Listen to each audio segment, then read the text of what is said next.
Appearances are to us in four ways, for either things appear as they are, or they are not, and do not even appear to be, or they are, and do not appear to be, or they are not, and yet appear to be.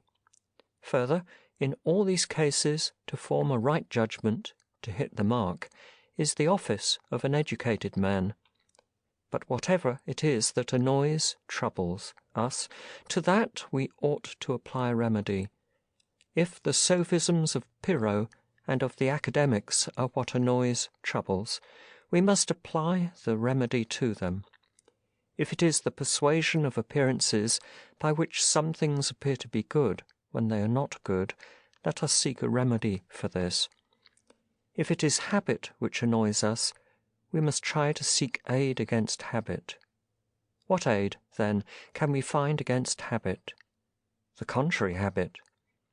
You hear the ignorant say, "That unfortunate person is dead. His father and mother are overpowered with sorrow. He was cut off by an untimely death, and in a foreign land." Hear the contrary way of speaking. Tear yourself from these expressions. Oppose to one habit the contrary habit. To sophistry oppose reason, and the exercise and discipline of reason. Against persuasive, deceitful appearances we ought to have manifest precognitions, cleared of all impurities and ready to hand. When death appears an evil, we ought to have this rule in readiness, that it is fit to avoid evil things, and that death is a necessary thing. For what shall I do, and where shall I escape it? Suppose that I am not Sarpedon, the son of Zeus, nor able to speak in this noble way. I will go, and I am resolved either to behave bravely myself, or to give to another the opportunity of doing so. And if I cannot succeed in doing anything myself, I will not grudge another the doing of something noble. Suppose that it is above our power to act thus. Is it not in our power to reason thus? Tell me, where can I escape death? Discover for me the country, show me the men to whom I must go, whom death does not visit.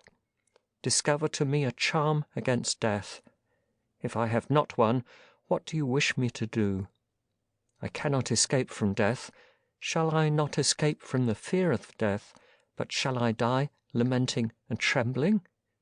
For the origin of perturbation is this, to wish for something, and that this should not happen. Therefore, if I am able to change externals according to my wish, I change them. But if I cannot, I am ready to tear out the eyes of him who hinders me. For the nature of man is not to endure to be deprived of the good, and not to endure the falling into the evil. Then, at last, when I am neither able to change circumstances, nor to tear out the eyes of him who hinders me, I sit down and groan, and abuse whom I can, Zeus and the rest of the gods. For if they do not care for me, what are they to me? Yes, but you will be an impious man. In what respect, then, will it be worse for me than it is now? To sum up, remember that unless piety and your interest be in the same thing, piety cannot be maintained in any man. Do not these things seem necessary, true?